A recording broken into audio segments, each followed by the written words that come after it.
All right, and what's shaking, guys? My name is Luke Dancy, and I am here in the studio here in Las Vegas. Of course, I'm not by myself. I'm with my good friend, Mr. Mark Calabrese. What's up, bud? Hey, guys. Hello, sir. How you doing, buddy? What's going on? Hi! Hi! Mark Calabrese. So we are here today. We're going to have a very special jam session. We don't know how long we're going to go, but we'll go for a little bit and show off some of our new toys that we got going on.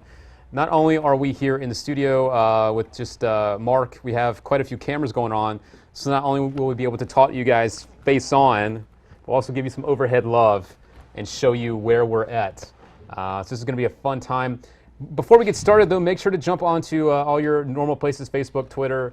Let all your friends know where you're at, hanging out, and we're going to get this thing started. So Mark, let you have some fun and chat with the guys before we get started. And Sure. see some of our normal friends. Josh Norris. Josh Norris is in the room. Mr. Josh Norris. Oh, yeah. Josh Norris. Oh, yeah. So, Mark, what are we doing? Seriously, man, this is good to have you here in town. Well, thanks. Yeah. Well, I mean, I'm out here because why am I out here? Oh, that's right. In-N-Out Burger. I came for a week's worth of In-N-Out Burger. If you guys never had In-N-Out Burger, you need to stop what you're doing, get a plane ticket or a boat ride or whatever you need to do, and get In-N-Out Burger. But I'm actually out here for serious to film some product DVD. You know, it'll be a cool, cool trick, and you know, hopefully have some fun out here, and you know, yeah.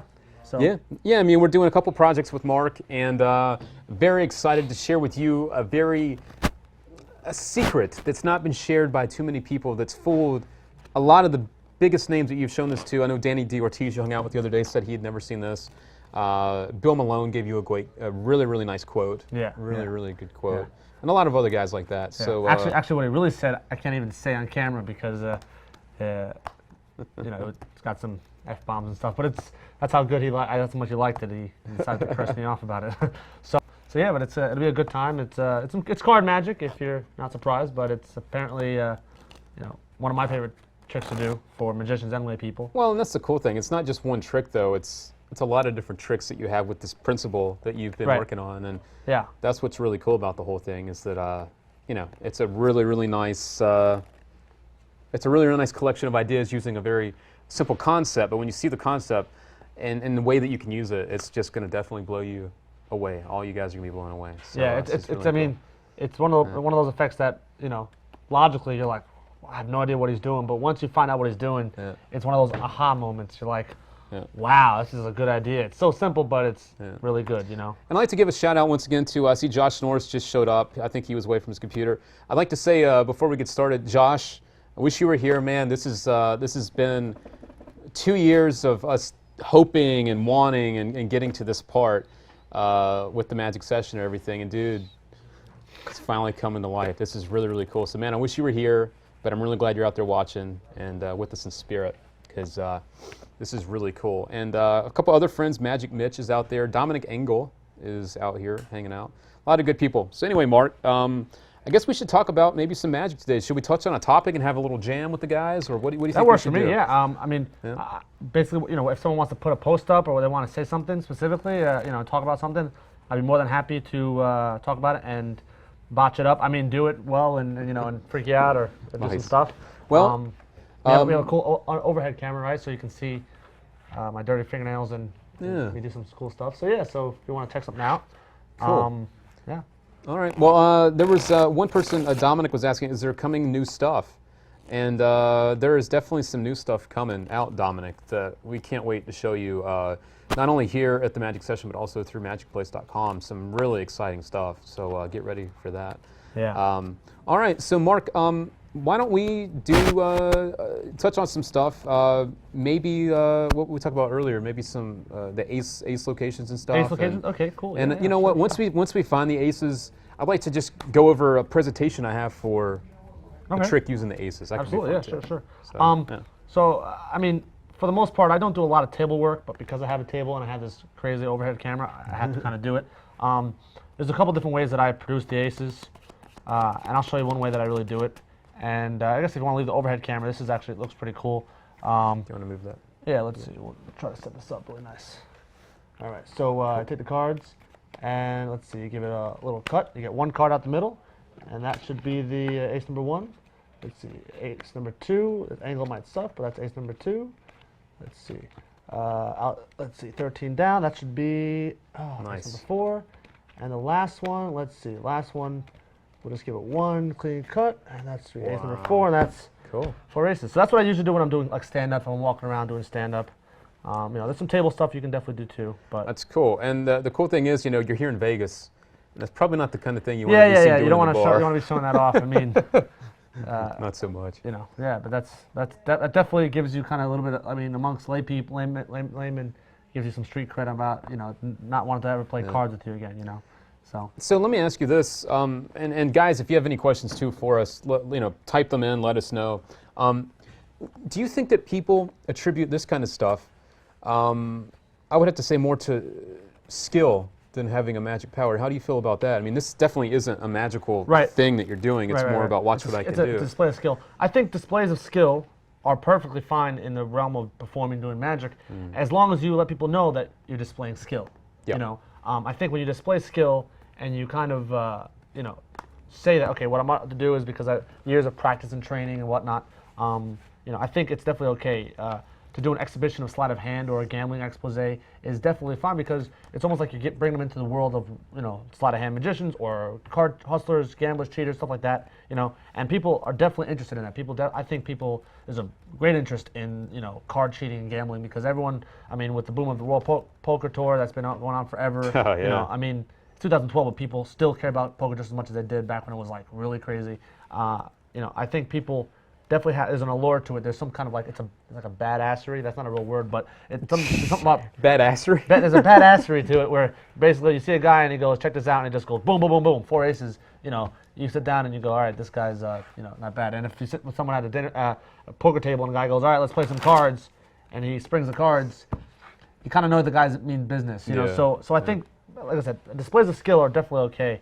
And if you want to mix that with magic, I mean, I do on several different occasions. I do with Pitt Hartling's trick, the flicker. Yes, trick. yeah. I mean, Flick, I do that, and it's a display of skill. But I also talk about how they don't have that skill because they haven't practiced. But if I give you the skill and I just let them touch my finger, let's see, don't pull it, touch it. Boom. For that 30 seconds, you can do it, and then they get to flick the cards, and they can hit any card that they name. Yeah, so there's a magic to it, but it's still a display of skill. The magic is, how did he give me that skill for those brief seconds? Well, the guys, Blake was asking, are you going to teach that? Will you show a couple of the moves about what you were doing? If you want to learn how this works, yeah, sure. We could do that. I'll show you. I don't remember the full sequence, but I think one of the first ones that I do. I think it was the Benzeus, was it the spin? Cut it like that? Yeah, I think you did that one okay. first. Yeah, sure. So the first thing. Do you want to switch seats? No, let's. Yeah, you good? I think I'm fine. All right, cool. Yeah. I think I figure you guys can figure it out, and I can. Oh, actually, it's even better because it's almost like a backhand shot. It's perfect. Yeah. All right, cool. So what I usually do is I start off with the 4 aces on top, okay, and what I'll do is I shuffle 3 to the bottom. Okay, so now I have 1, 2, 3 aces to the bottom, 1 on top. Okay, and I do a lot of false cuts, and you can do some false shuffles if you want to, but for right now, I just give it a little quick shuffle. So now I have 3 cards to the bottom. After I have the 3 cards to the bottom, what I'm going to do is I'm going to do this spin out move, right, where it looks like the card is coming out of the middle, when in reality it's coming from the bottom. What I'm doing is I'm cutting, right, half the pack. From the front, my pinky, ring, and middle finger are kind of reaching over from the front and grabbing the bottommost card, okay? So you're kind of like left in this position. You see that? Right? Now what's happening is, as I go out, I'm pulling out that card, and if you notice, it's going to reach my middle finger, okay, of my left hand. What's going to happen now is, as soon as it reaches my middle finger, right, as soon as like the lower edge reaches the middle finger, I start to spin my hands. I start to rotate my hands clockwise, right? From my view, it would be clockwise. So as I go this way, the card flicks out. Now in fast motion, because it's kind of tough to do slow motion, it looks like you're spinning the card out of the middle. And because your hands open up, it looks like the card is just popping out of the middle. So done again, you quickly, boop, looks like the card comes out of the middle, like that. Sometimes what I like to do is a little convincer, I'll flick it like that, and I'll hold it as if it came out from that spot, right? That's an idea that Paul Cummins gave me after watching him do the top one, right? That version. He talked about leaving it that way as if it comes out from the top. Essentially, it's the same thing from the bottom. So you get a little spin. You can leave it open like that, so, and you can square it up and then show the first ace. Ace number 1. Ace number 2, okay, is somewhat a similar move using my front fingers. Okay. Now, if anyone's familiar with the clip shift or like the Kelly bottom placement, Yep. right? It's this kind of action. Now, what's going to happen is I do a couple false cuts, right? Leave everything as it is, and then I open up. Right? From the back view, it looks like the card is literally out that way. From the front, you really can't see anything. From the back, it's wide open. And what I do now is I'm literally going to insert my hand, okay, from the back, and I'm going to push it forward at my fingertips. So when done fast, it looks like the card just, boom, pops out. All right?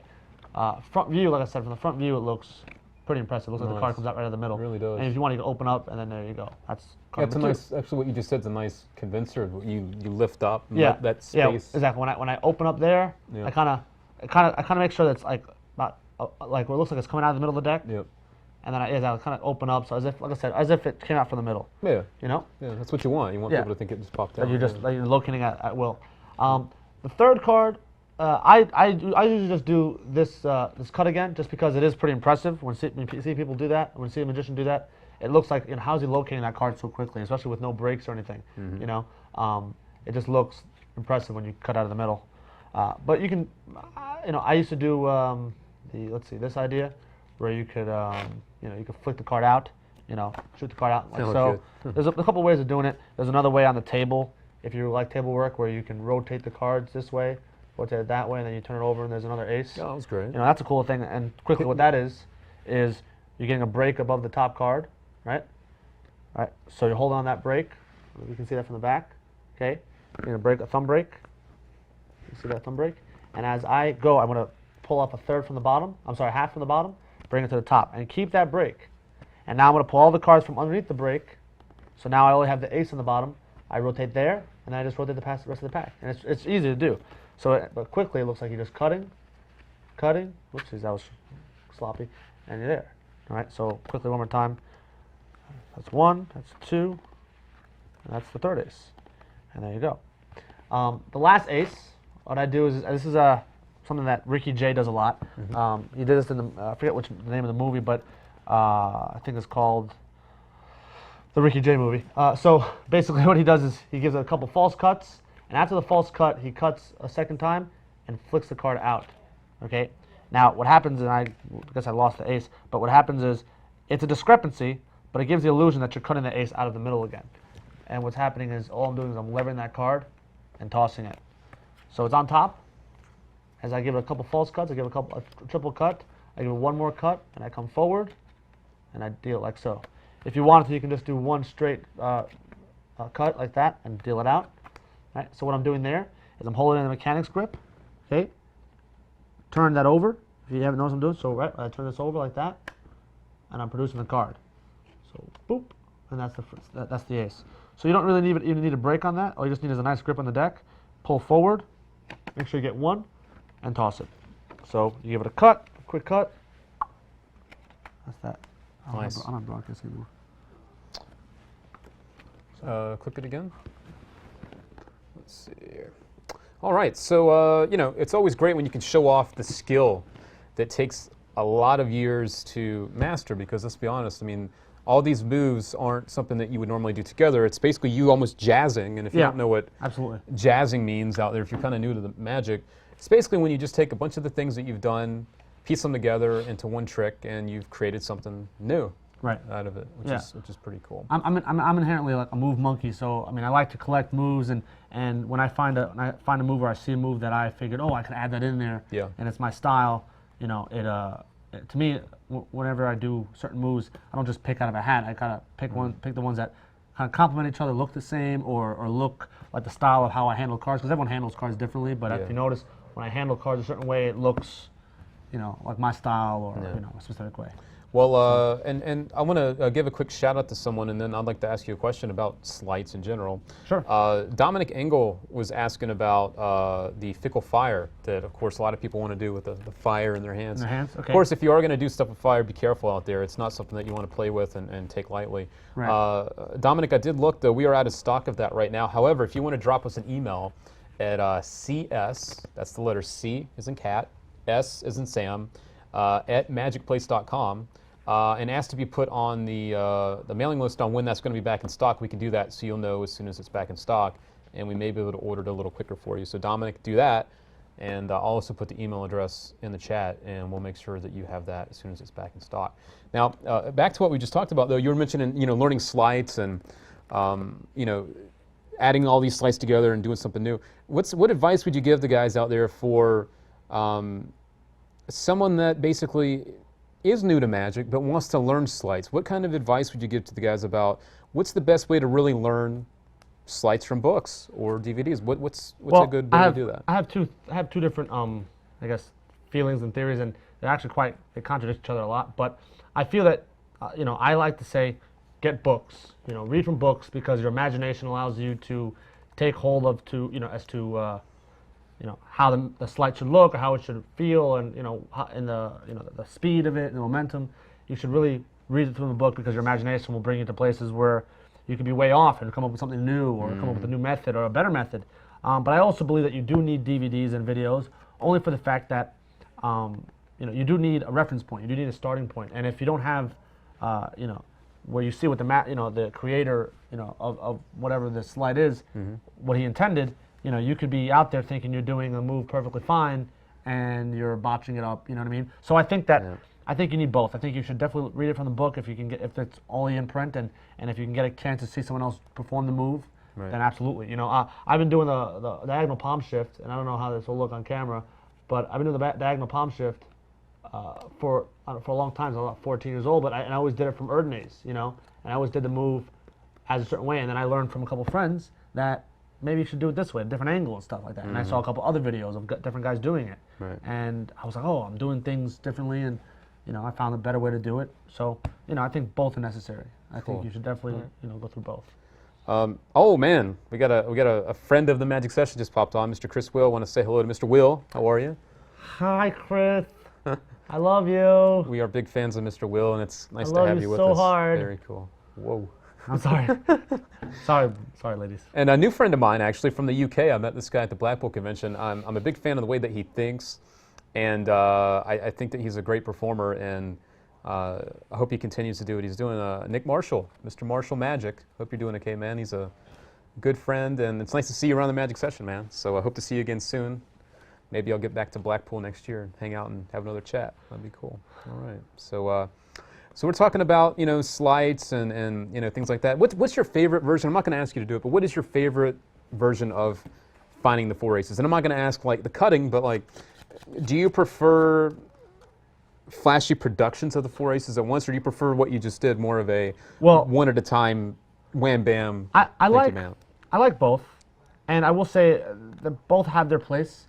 But I will say that if I'm going to do like a cutting of the aces, I'm going to make it seem as if like what it would look like in the movies. You know what I mean? Okay. And to me, I don't know if you guys are familiar with Marlowe's aces, the Marlowe's Miracle Aces, where basically he talks about a gambler shuffling the cards and being able to literally just dead cut the aces. Can we get an overhead camera? Is that possible? Yeah, we'll get Mr. Luke. There we go. All right. Cool. So, I mean, where he would shuffle the cards up and then literally be able to just cut, to an ace.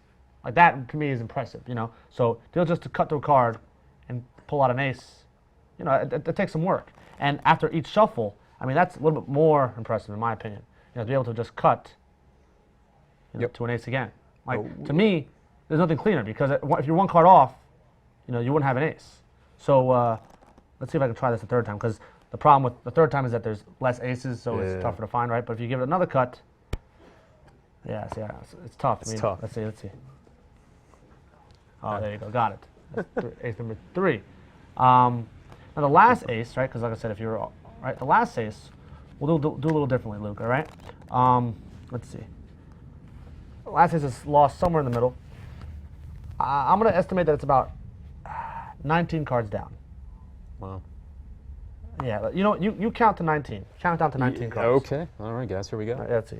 1, 2, 3, 4, 5, 6, 7, 8, 9, 10, 11, 12, 13, 14, 15, 16, 17, 18. Put 19 right here. Oh, Oh, off Mama by Son. one. It's all right, but I mean, off by one's not bad. Who are you now, Kitten Nepper? Yeah, right. Exactly. Ta-da! Ta-da! Hi. So Nice. So yeah, to me, that's one of my favorite 4-ace routines because It's great. it's got that like mysteriousness of how is he hitting the aces. It is difficult to do, so it isn't like anyone can just grab the deck and pop the aces in and be able to just cut to them. There is a secret method to it, and it's not mine to really divulge here. But I will tell you that if you read Marlowe, it's called Marlowe's Miracle Aces or Estimation Aces. You can definitely find that in print, and it's one of my favorite because you could be from a borrowed deck. There's no crimps, no cuts, no marks, no stripper, no stripper cards. You know what I mean? It's a legit. They're saying borrowed here deck. in the chat room, they're saying 20 cards is what they say in the trick. Is that supposed to be? Is it supposed to be Chris, 20? you're right. Chris is absolutely right. It's the 20th card, but I do it 19 just because I like to do that little bit of a. Oh, so you did that on purpose Yeah, then? yeah, Okay, yeah, absolutely. so it was done on no, purpose. Okay. no, Chris, you're absolutely right because as a matter of fact, when I cut, I actually hit it every time, right? And the thing is, that's actually kind of tough to do. But what happens is, I got an idea from Lance Pierce. What he said was, you look for the last ace, and because in the method of the trick, the last ace will always be at the 20th position, right? So what he says to do is look for the last ace. Let's say, for example, if the last ace is next to the 3 of hearts, right? And that's 19 cards away from the ace of spades. What I do is if I cut to the 3 of hearts, I can say, here, look, count that. And you count. There's 19. Boom, boom, boom, boom, boom. And then I show that it's the next ace.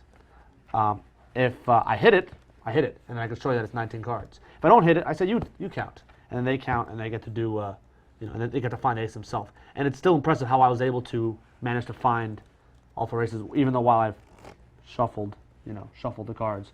So, so yeah, it is 20 cards. Chris Will is absolutely 100% correct. Yeah, Lance has a, that's one of my favorite methods to it because it's perfectly logical. The last ace is really the toughest one. It was Chris, and I don't know who you are. Someone named Unidentified was also the first person to mention that. So thank you guys for clarifying that because of course we want to give respect to Marlowe, the Marlowe. Yeah, Marlowe, so. yeah. No, I agree. Just my presentation is the fact that it is kind of difficult, and if I do miss, it's Adam. Okay, so. Cool. Yeah, I mean it's good to have that. You've already done the first couple of the right way. Right. And then basically it's nice to throw them off at the end and think, oh wow, he got this far, but wait a second. Right. It's like the build up. It's that nice. It's a nice build up for the very There's a little bit of drama to it, Yeah. I think card magic needs more of that too. More absolutely, drama, absolutely. Unfortunately, a lot of close-up magic and a lot of performance magic, there is no drama, and it doesn't necessarily need to be a serious trick for there to be drama. It could be funny. It could be tongue in cheek. It could be any kind of effect. It could be any kind of effect you want. But to have the drama of, is it going to work, or what's going on, or did he mess up, and I don't like effects where it's like where I go, oh, I think I screwed up, and then boom, I gotcha. Like that burn, I think is a little too strong. But I think that if it gives a little bit of suspense in their mind of, is he going to make it? Is he going to make it? When we all watch those movies and we know Bruce Willis is going to live in those movies and Die Hard movies, but we still are watching like, is he going to make it? It's that kind of effect. Our friend here, I think it's Toby, is saying the myth from Ben Train is also really cool. And you were actually with Ben Train the other day. Did you get a chance to see Ben do this? Ben does not do. It's funny because he doesn't do any of his effects that he sells. Okay. I have seen him perform it. I have seen him do it. Ben's effect is great. And it's legitimate. I mean, the difference between the one I just did and the one that Ben does is that, without giving away too much, I think it's just talking his up really is that he can actually shuffle the deck. I'm doing a false shuffle or two, right? Right. But he legitimately shuffles, and you can have a spectator shuffle the deck, which is pretty strong. Yeah, now, there's things about there's always pros and cons with different effects. Like, I will say that mine you can do a borrowed deck, and his, there's some other things going on there. So they're both the equal effect, same effect. I think if that one was made to fool both laymen and magicians, I still think that Marlowe's routine does fool magicians. And by the way, I think someone said, is it in Bill Malone's video? It is definitely in. It is definitely in Bill Malone's on the loose. On the loose, yeah. He did publish it. He did put it in there. If anyone doesn't know that, Bill Malone was a protege of Ed Marlowe. Marlowe was one of his teachers, so he was able to do it. And but Ben trains the myth is a very similar effect, and it talks about John Scarney, which is Scarney's Aces. If no one's familiar with that, that's essentially the story that supposedly some gangsters went up to John Scarney, the late great card magician, handed him a deck of cards and said, "I want you to cut to the 4 aces." And from a shuffled deck, not barred anything, a barred deck, he cut the deck and cut to all 4 aces after 4 random shuffles. And no one really knows the method. No one even really knows if it's a true story. But that's what if you purchase Ben's download, The Myth, he talks about that effect. And once again, like I said, that's why I like certain routines like that, because there is the allure of, secret things going on, cutting the aces. No, and our friend Toby's saying, it's the story's also really interesting. So sometimes, absolutely. It's the backstory, the build-up that really can make the effect that much more intriguing to someone. It's not just what you're doing; it's you're going to see something special that many people have never seen before. Right. So. Yeah. When you like to lock a story with an effect, people stop really caring about the effect. Yeah. I don't mean in a bad way. Sure. People stop trying to figure out how the trick is done and care more about what you're saying. And if what you're saying has some substance, I mean, it doesn't matter how you do the effect. They're just enthralled by the routine, by everything going on. And much like Vernon's Triumph. Some guys do it where they mix up the cards and say, "Look, we'll put face up, face down," and they do all the moves and stuff, and it's great. But the story about Vernon meeting a hotshot young card guy, and when he wasn't looking, mix up the cards on him. To me, and to show that he prevailed over this heckler, to me is pretty impressive, as opposed to, all right, watch, I'm going to try to, watch what happens. To me, it's a challenge to it, and that allows lay people and spectators to challenge you, which is what I don't think you want someone to do in that aspect, Dominic Engel had a good question here, and it's not just about this trick, it's about magic in general. What should he say when someone asks, "How did you do that?" What is your type of reaction? I know Mark is a professional performer, so he really is out there performing, making his living with the real people and performing the magic that he not only creates but also studies and learns. When people say, "How'd you do that?"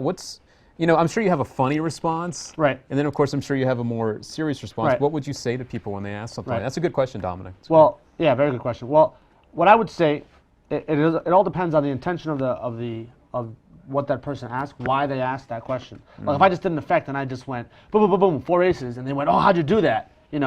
That's kind of like it's like a rhetorical question. They're just like, "Oh my God!" But if they really ask you that kind of question, how did you find those 4 aces, or how did you do this and that and the other? And if I can tell that they're asking just for the sake, that they're interested or amused, or they're trying to make conversation, I do have some stock lines that I'll make. I'll say, can you keep it secret, so can I? And that's been around forever. Never heard that one before. Yeah, right, exactly. Another one is I'm a little self-deprecating when it comes to my humor. So someone will say, "How'd you do that?" And I'll say, "I had no friends in high school, no girlfriend," or any, stupid stuff like that. And it gets a laugh, and it gets them to realize that I'm not taking myself seriously, even though what I'm doing is serious stuff, as well as you've already set the caveat that they're not going to really ask you, and they're not really going to get the answer from you. When they ask you, "How'd you do that?" and you go, "Can you keep a secret, so can I?" They're going to go, "Ah ha ha, I get it, you're funny." But when I make an actual funny joke, they get it, they go, "Oh, it's funny," but also the fact of the matter is let me just enjoy the magic. I also think that, and I don't really get it that much anymore of "How'd you do that?" only because I try to routine my magic as to take away that question, because I want people to watch what I'm doing and go, "There's no way possible that he did that." I think that in some tricks, that if they ask how you did that, you're kind of doing the trick wrong. But like I said, I will say that you can't really control that. People will ask you, and I just think that when you say to them, "Hey, you know what? I've just been doing this a long time, been practicing, I'm doing a lot of effects, etc." I think people will understand that you put a lot of effort and work into what you do. Yeah. And Chris S., I'm thinking that's Coach. I think that's Chris Smith. Yeah. He's saying Mark has skill, and I'd have to agree with that. I think that's a great assessment, Mr. Coach. Thank you. Watch this. Ready? I don't know what I'm doing. All right, I'm sorry. Back to the seriousness. Yes, that's. Sorry, I'm an idiot. What is? Okay, this is another good question. I'm not sure if this is our friend Adam or another unidentified person. He's saying, "How do you expand on your quick wit ability?" So basically, it's pretty obvious that you're quick on your feet and you're able to improvise. How would you expand, or it's hard to practice something like that. No, I agree. What's a good tip for someone like that? Well, I will say this. That comes with experience, and that comes with being in that position 1,000 times. Yeah. There was a moment in time where someone would ask me a question or say something, and I would have to go, and then I would not have an answer to it. I'd like to think that when you do magic, that it's not the only thing that you do. You should be able to have other hobbies and things that you like. I enjoy stand-up comedy. While I don't do much of it, but I enjoy comedy a lot. I enjoy reading about comedians and listening to their stand-up and stuff. So that helps because you get to really watch as to how comedy gets into comes into play. Also, like I said, it's just being in that position 1,000 times. When I tell you that being a restaurant performer and a close-up and corporate performer, I bet you I can't tell you how many times someone has said to me, "Can you make my wife disappear? Can you make my kids disappear?" I used to have a pin that literally, when they said that, I would not even say a word, and I would just open up my shirt, and it would say, "No, I can't make your wife disappear," and they would get it. Oh my God, I haven't heard that before. So it's being in that position 1,000 times, and it really is actually just studying too. You need to study like anything. You can study how to be quick-witted. You can study one-liners as jokes. There's a book by Gazzo, Read Between the Lines. That's a great book because it gives you all these stock jokes and things that you can say, but also. It all depends on the kind of person that you are anyway. I'm a little bit of a wise ass, so when it comes to being funny, yeah, exactly. I know I am. So that being the case, it's just, it used to be a defense mechanism when I was younger, and now it's kind of just me being me, so. Okay. Well, another friend, and we're getting a lot of great questions, so you guys are really rocking out there. Someone else is asking, I'm not sure which unidentified person this is. They're saying, what do you do if you screw up completely? And I know, Mark, anything can happen when you're performing live for people. I agree. What's something that you would suggest for people to do if they screw up? And I believe this is Adam, if I could. Right. Yeah, it is Adam. Well, it all depends on what you're screwing up and how you're screwing up and how severe the screw up is. Okay. Okay. I will say that, I have screwed up an effect or two, and that's an understatement. But like I said, that also comes with, it also asks the question, why are you screwing up? Is it that you just bought the trick yesterday and you went, all right, I'm going to do this effect tomorrow at my gig that I'm getting paid for? To me, you do those effects when you at a magic meeting, or you hang out with your friends, or you're sessioning with your buddies. Yep. You don't buy a trick yesterday and then go into an effect tomorrow, or go to a show tomorrow, and go, all right, guys, check this out, and you haven't ever, you've never actually done it for a real person. Yeah, it's bad. Because to me, you deserve to get burned at that point. But if it's an effect that you've been doing for a long time and you honed your skill and whatever, yes, things happen, and it will happen, and whatever happens, there's times where a gimmick will malfunction, and there's times where, the sleight of hand just is off, or whatever happens, Just earlier today, I was doing one of my tricks, and to the person, they dropped the cards, and it wasn't my fault. It was the fact that they just fumbled. But and you pulled it off. But I was able to pull it off. But you know what? Yeah. If I didn't pull it off, it's okay. Because also, they know that, if something happens that way, and it depends on if it's their fault or not, they're sympathetic, That also depends on your attitude, too. Because if you're, like I said, kind of like confrontational, or you're not interesting, or, not charismatic, or people don't like you, they don't really want to see the trick anyway. So if you're messing up, they're going to go, booyah, got you, So if you're the kind of performer that people are rooting for you, or the audience is on your side, if you mess up, people want to see the effect again. There's actually a trick that I do. There's actually an effect that I do. Hey kid, you want to see a trick? Want to see a trick back there? There's an effect that I do where I actually mess up at first. And the reason why I mess up is because it makes it, when the effect does work, it's so much stronger. What is he doing? That's crazy. Where's the Doberman pinchers? Who was that guy? I don't know. We need security. That was our buddy Dodo. That's Berto. He's hanging out. He's good. A stalker. Mr. Alan Dewey says that was a stalker. My one stalker. But yeah, so I think when it comes to messing up, all I can really tell you is practice enough so that you don't mess up, and the things that do mess up, learn from them. I think that my favorite things to talk about with magicians aren't how good I was and how much I did this effect, and this family, they freaked out, and this woman, she threw me her bra, and she, and now I have like people in my religion. No one cares. In your religion? I started a religion, by the way. It's Markology, and nice. PayPal nice. me. But what was I saying? So to me, no one really cares how much fun you had, especially working magicians. Yeah. People would rather hear. I like to hear about the stories of people messing up and things, because essentially I'm learning from their own bad beats, And to me, there's nothing better than to learn from a mistake that another person made, so that you don't make the mistake yourself, Yeah. So a couple of different things here, a couple questions, and then I wanted to also share a thought with you guys too. Something very, very cool that we've now got working as well that you guys are actually going to love, and I am so stoked to tell you this. Not only are we moving into a studio and getting a lot of great stuff going on for you, but not only can you watch us on your computer right now, on your laptop or on your desktop, you can also now watch us live on your streaming mobile device. So whether you're on an iPhone, on an Android, on a tablet, whatever it is, your iPads, you can basically watch us wherever you are, anywhere in the world, which is very exciting, right? I like a lot. That's pretty cool. So basically, guys, you know, as we go forward and we have more of a schedule for you, and you know when we're going to be broadcasting, it doesn't matter where you are now. You can watch us live, and you can be part of what we're doing. So it's going to be pretty cool. Pretty cool, man. Yeah, and we'd like to thank one of our great guys behind the scenes, Mr. Brian Krogstad, for helping us get all that together. Brian's been a big part of getting us live and up and moving, and he should be thanked. So thank you, Brian. Yeah, good stuff. A lot of good stuff going on. A couple other things that were asked in the chat room, and this is great. We've got so many good people. My computer's gonna die, by the way, but we can also be on. But it's all right. Okay. It's all right. Okay. We can always get you some power. Let's see here. Okay, so there was, I think our friend Toby was asking, do you ever do very easy effects too? In which, and of course, we don't have to give exact, tricks, but he's asking, do you think that you get stronger reactions with simple tricks or with harder tricks? What do you think when it comes to that? Or is it more about the effect? Well, I think, and to me, this is something that I have, like I said, mixed feelings on, because to me, I want to say screw the method. Okay, I say forget the method. The method to me does not matter. It's the effect.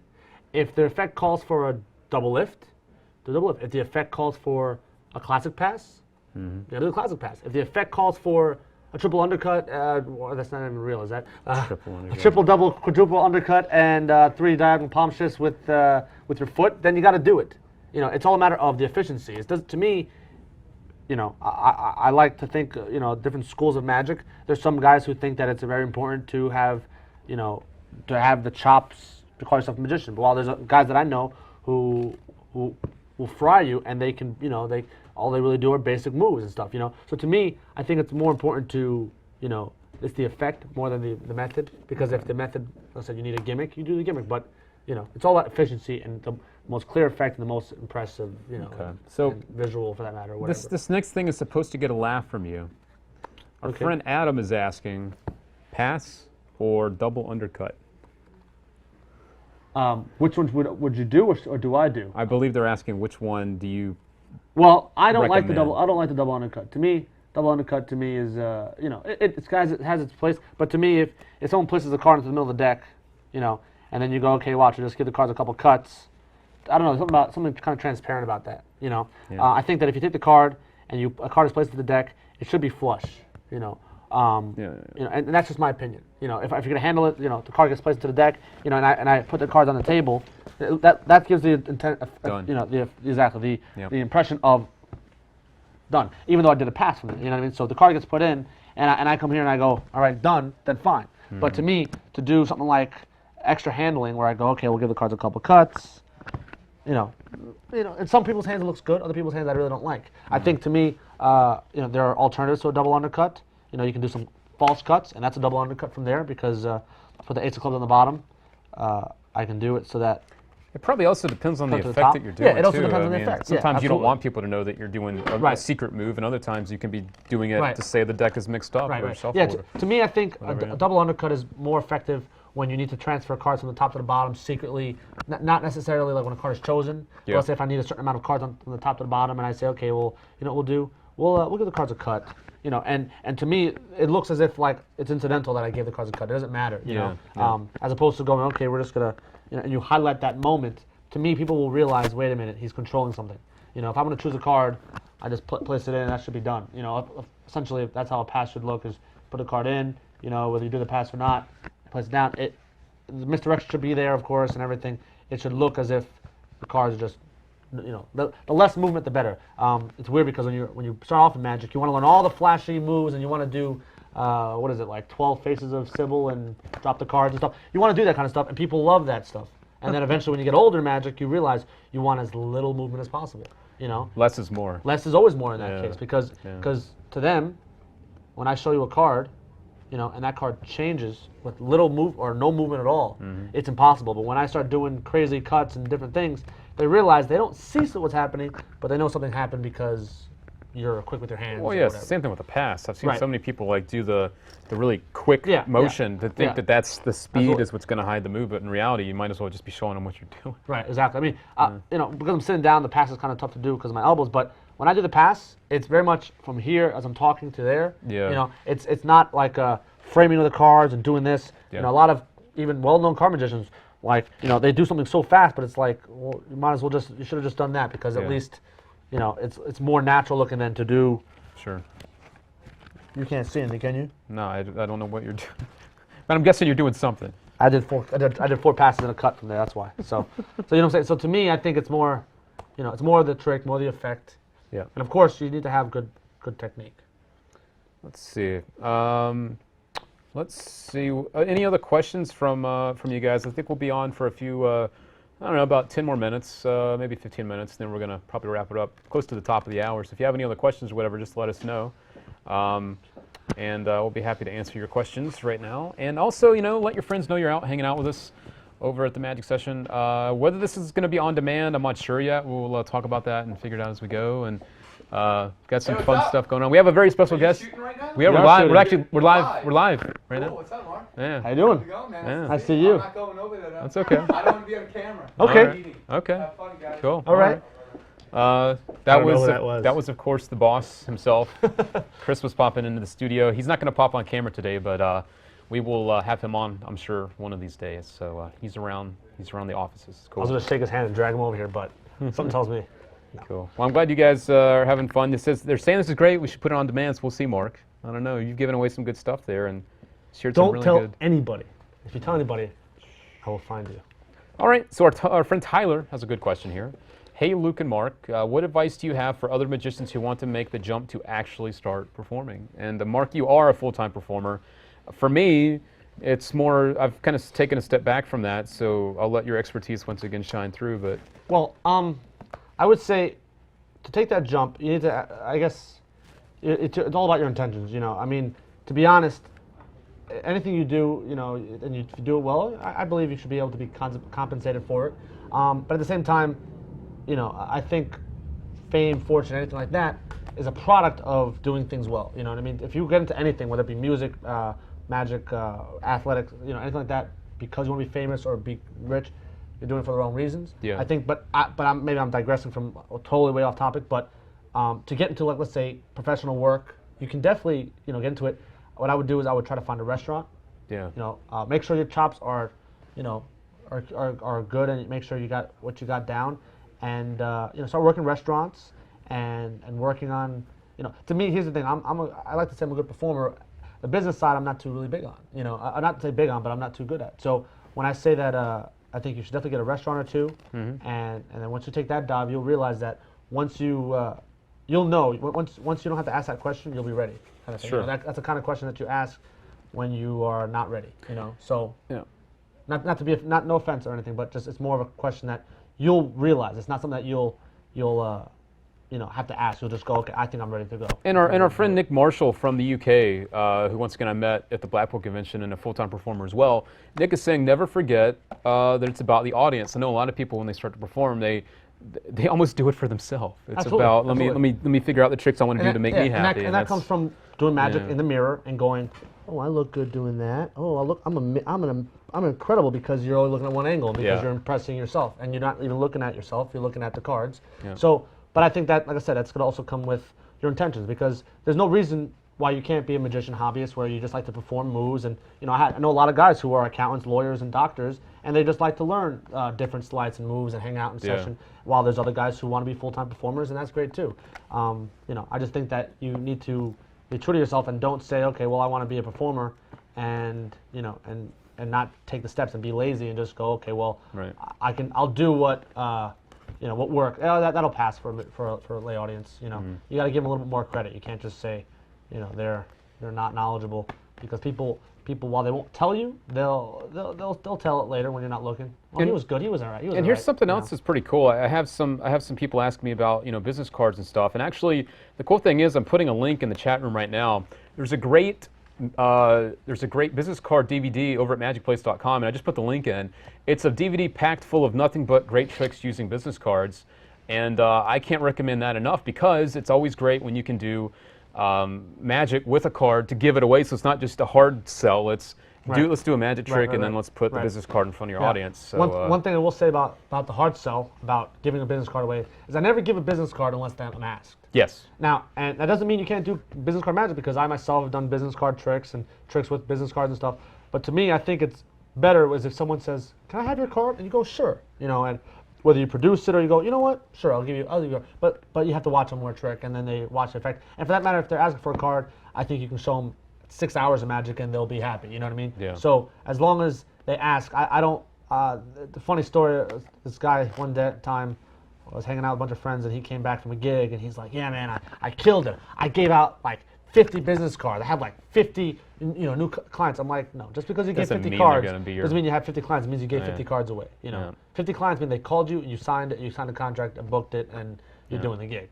And I know for a fact that he just leaves the card with them. He doesn't. They don't ask. Ah. There's no desire.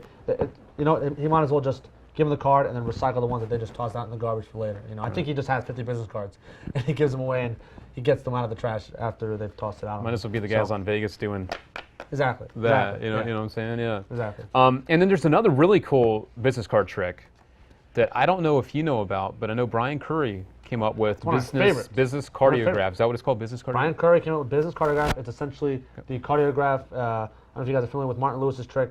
You draw like a deck of cards on a jumbo card or a playing card, and you say, "Is that your card?" And they say no, and then the picture animates to a rising card, and it's their signed card. Yeah, I'm sorry, their card. their and card. You can hand them that card as a giveaway, and it's essentially it's the same effect where you can draw a little thing, have them pick a card, and then you give them that business card, and it's a great giveaway piece because it's your information on the front, on the back it's this animated effect that just happened, and they'll always remember you because they're gonna go, "Oh yeah, I should call him. He did this trick with the business card," and etc. Cool. Well, that's about it for today. Any last words, Mark? I think we're going to wrap this session up. We've been live for about an hour now, and that was a really quick hour. I got to say, that was a lot of fun, that was though. a good time. Yeah. My word of wisdom would be don't eat at a place named Pops, and don't sleep with a girl named Sis, and I don't know. Learn the pass. The pass is good, and we'll give you guys great tips and tricks and advice next time. Thanks, guys, for hanging out with us. We had our friend Tristan all the way from Vienna, Dominic Engel in Germany, our friend Nick Marshall in the UK, our friend Tyler, Mr. Chris Will, Toby. So many good friends from all over the world. Thanks, guys, for tuning in. And like I said, we're going to try and do these on a regular schedule so you guys will know when to tune in, and you can be here on a regular basis with us and have a good time. So I want to give a shout out to Max Major. Max, What up, yo, Max Major? Mr. Max Major. Of course, Nate Hickey, Do Hickey's out there, and all of our friends. And thanks for hanging out with us. We'll see you again soon, and thanks for joining us on our journey to the brand new Magic session. All right, guys, as I always say, be good or be good at it. See ya.